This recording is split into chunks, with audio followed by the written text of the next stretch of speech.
Oh, it's that time again, ladies and gentlemen. It is time for another episode of the Valley of Spirits. This one, I guess we'll call it Messy Hair Edition, featuring Frizzy, just got out of work not too long ago, podcast host. It's just me. Unfortunately, no Nick this week. He had businessman doing business things, so he had to travel this weekend. He'll have his own hand in the editing like he normally does, so I'm sure he'll have something cute here, as he always does, the handsome man. He's a wizard at editing. He's been showing me how to do it, so pretty exciting. But let me start into what we have coming up for you this week. We go through our usual week in World of Warcraft, where I guess wrong what the time walking event is, or the time walking dungeon is. We have the DPS ratings for week 13, and I'm going to talk about those a little bit. The last time we talked about them, it was a Nick alone episode, so you're going to get a bit of my perspective on that.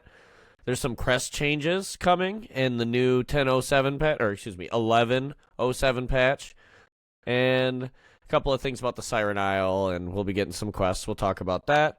I wanted to just bring some attention to, there's like a GeForce LAN 50 event thing, where you'll be able to complete like quests in your NVIDIA GeForce driver. Since a majority of us out there, I don't, I'm an AMD guy, but since a lot of us use NVIDIA out there, I was going to just go over a couple of opportunities of some mounts you can get there. So the new 20th anniversary classic servers are releasing Molten Core and Onyxia here. In fact, by the time this airs, I think that'll be live, so that's exciting for the classic friends. I won't be given too much representation this week for Classic because Nick's gone, but he's been playing a bunch of hardcore. So, but let's move into what I was up to this week. I did do the normal with the guild. We ended up getting through, I believe it was 4 or 5 bosses we got through before the group started breaking out. Well, we lost a tank, so trying to find another tank, it whittled down to where it wasn't going to be worth it probably until tomorrow night. And so on Wednesday, we ended up just doing BRD, queuing for it, and getting the time walking and 20th anniversary things done. I did a couple of zeros with some guildies, and it was a bit of a wake-up call for some of them. Went from heroics and time walkings where you kind of frolic through the field of flowers to it being like the piranha plants from Mario or something. Like, it got really intense coming into zeros, getting one shot. Because they weren't... I'll not use the word properly geared yet for Mythic Zeros. So they were pretty squishy. It was pretty easy to make some mistakes, unfortunately, and get stomped. But it was fun. I had a blast walking through. We did Arakara as one of them. So it's always a lot of fun doing Zeros. I hope we get to do more this week. I didn't do any PvP this week, which is actually unusual for me. I guess I wasn't in the mood for it or I wasn't feeling it. But I guess my normal downtime that I would be spending queuing for hours in player versus player, I ended up spending actually enjoying some time with some friends that decided to join the game. So we do have a pretty cute little group of newbies coming up. So I'm excited for once they get their roles down a little bit more and we can start doing some content. And we did do a crap ton of delves, me and these newbies, because the delves are awesome. They pretty much clear up a lot of gear problems that come from leveling. They give a respectable challenge. I'd say tier 2 and tier 3 is good. I almost wonder if they could give you a tier 4 while leveling, but it makes sense. The scaling gets a little goofy up there. I was pretty excited to get down some 2s and 3s with my buddies, and I ended up capping my monk. So I have 4 characters now that are... And I gear incessantly because it gives me a reason to go do the LFRs and stuff, so my monk's already like... I don't know. I'm not going to put a number on it, but it's doing well. My monk's already pretty geared. So moving on to what we have coming up for you on this week in World of Warcraft, we do have the time walking event. Since we had Classic twice in a row, I'm fairly certain we're getting Cataclysm this time. But because it's been like 2 Classics BC, 2 Classics Wrath, 2 Classics, and then Cata. So we'll see. This is like the weekly 50-50 coin flip on whether I get this right or not. Maybe they'll go back to Burning Crusade to keep it with the 20th anniversary, but I imagine they would move up to Cataclysm, but who knows? Blizzard works in mysterious ways. But we do still have Time Walking event next week. We do have the War Within dungeon event coming to an end, which is a little bit disappointing for some of the newbies out there. We don't actually have a direct event coming to replace it, which normally means there's going to be like a time walking quest, or there'll be something in town, in the main city there, that'll be the weekly. Sometimes it's like World Soul stuff. We'll have to see what they end up doing, but there's not announced yet on the schedule. And we do have the Temple of Hot Mongu is our PvP brawl this week. I am mixed. I've had times where I really like this one, and I've had times where I really don't. So give it a shot. Feel it for yourselves. It's a pretty hit or miss game mode. If you want to know more about it, definitely look it up on your own time for sure. It's called the Temple of Hot Mogu. So let's get into our first topic, our first main topic, the DPS rankings in Week 13. I think these are kind of interesting because at the top, I guess I'll just list it top to bottom on damage to bosses. I'm not going to worry about trash and pulls like that because that's an argument for another day.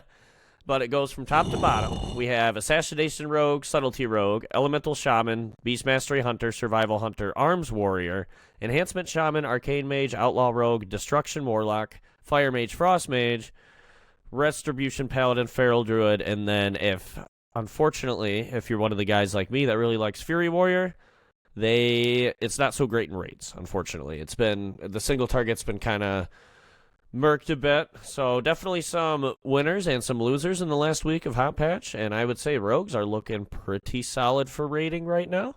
That's pretty exciting. I would have to see where the dungeon stats are at, because I know that skews things a lot more, because the AoE, right? So, but in Mythic, we have some, it's interesting because it's been shuffling. Last week was like Shaman week, this week's like Rogue week now. So, and if you include trash at all, it's Shaman, right? So, interesting things to look at there. We'll have more information on that linked in the description down below. We do have some Crest changes in 1107. I think this comes a little late, almost. Essentially what they're doing in 1107 and going on with Season 2 is they're making the Crest drop rates much higher. You're going to be able to get a lot more crests from doing your usual activities, from everything from mythic dungeons to outdoor activities to delves, things like that. We do have a chart that I imagine Nick or I will show now, and then that'll clear up a little bit of the level differences. I think this is overdue. I think this is definitely a Tavern Talk section that I'm going to go a little bit more deeper dive on. But if you were feeling like you didn't have enough crests and you had like too many Valor Stones, then this is a good move because you're going to start getting more crests and things like that for doing your content. Oh, and one more note on that, they also made it easier to upgrade crests. So if you are turning your lower crests into more, it was 90, some of them are 45, and then some of them were reduced from 90 to 60. So your upgrades will be a bit easier and a bit better now. It'll go a bit farther for when you upgrade, which is nice. A couple other things coming in the 1007 patch. I'm not going to go into the specifics so much of these racial ability changes. I do know that there's a lot in there, including, Draenei, High Mountain Tauren, Vulpera, and there's all kinds of changes. So definitely take a look if you're playing one of these races for sure. So their intent with this, so I'm going to read their developer's note. Their intent with this was, we're making updates to several racial abilities with the goal of increasing the viability of some underrepresented races. Many of these abilities have fallen behind naturally within the game's ecosystem, and our hope is that targeted tweaks will help promote increased diversity of racials across all content types. I think a lot of this comes down to, I have to play a Lightforged Draenei Paladin because it gives me the holy resistance or whatever, right? So they're trying to make it to where there's a reason to play anybody doing anything, which I think is exciting. I want it to be balanced. I don't want to see an entire raid full of elves, for example, or every mage has to be an undead, or all kinds of things like that. I don't want to return to that. So I'm glad they're working on the balance of racials. A very broad perspective on it, too. So I'm pretty excited. There'll be new quests. They do have the Lingering Shadows, new campaign chapter. And then we do also have Explore the Fate of the Kirin Tor, which is interesting now that Dalaran's, exploded or in the void or whatever Xal'atath ended up doing with it. Now we get to dive into the aftermath and how they recarve their way out in this world. So pretty exciting. There's a bunch of user interface and accessibility updates I'm not going to go over, but they're doing a lot of stuff on the back end still. So the GeForce LAN 50 event. I'm going to go over this real briefly. So how you will access these GeForce LAN missions is you will have to have NVIDIA GeForce Experience installed on your computer, which means you don't necessarily have to have an NVIDIA card, but I guarantee you it's not going to work very well for you most of the time if you do have like an AMD or, an Intel card, for example. So this is mostly for NVIDIA users. So you'll download and open up the NVIDIA app, GeForce Experience, or GeForce Now apps and log in with your NVIDIA account. Play any of the GeForce LAN missions for 50 continuous minutes, and then claim your reward on the app, on the respective app you logged in on. And so they haven't specifically leaked any cosmetics or exactly what they're going to be dropping this RTX event at this time, but I think it'll be pretty cool to either get potentially in-game unlocks, or they're kind of hinting at some real giveaways, like some actual real-world items. So not a whole lot of it is public yet, which is interesting. I know they're doing a bunch of games for this LAN event. Essentially what they do is they get 50 regular gamers, however they acquire these regular gamers. I'm not going to get into that detail.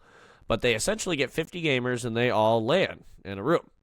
And it's a pretty exciting event because NVIDIA gives them computers and gives away, and it's kind of like a cool event for regular Joe Schmoes to, have good gaming setups. So pretty exciting. Definitely interesting. We're going to post a page down in the description below, and then that'll have more information as it's available there. We do have the 20th anniversary, remade Classic Realms coming out with Molten Core and Onyxia, which just it is the first, raid, kind of, right? And, raids. And I do think it's kind of fast. I guess when Classic was already out, I could understand slowing it down and taking Classic again, but they're crunching right through it. They're patch, slam. They're trying to keep you involved in it. So I'll have to talk with Nick about this. He's playing some Classic right now, but for me it seems like it's moving a bit fast. With how much I play retail, there's no way I'm going to have time to get into the 20th anniversary event. But it would be exciting to, feel Molten Core again, or Onyxia. Would be really cool.